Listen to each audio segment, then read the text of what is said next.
Alright guys, a quick one. Here, I'll detail how to watch YouTube video while using other app. So if you want to use other application on your phone, whether you are using Android or you're using iPhone, and you want to watch the YouTube video while you're using other application, then let me quickly show you how.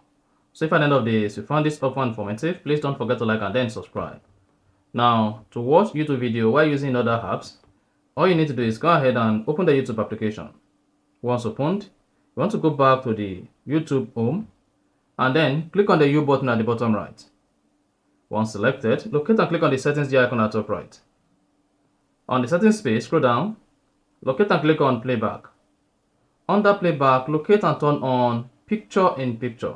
So if picture in picture is turned off, go ahead and turn it on.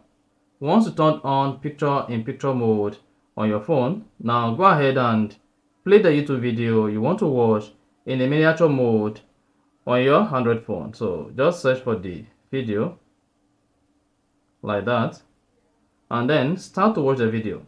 While the video is playing, all you need to do is just click on the home button on your phone or swipe up to minimize the video so you can watch the video while using other application, and then you are good. So that is exactly how to watch YouTube video while using other apps on your phone. If you found this offer informative, please don't forget to like and then subscribe.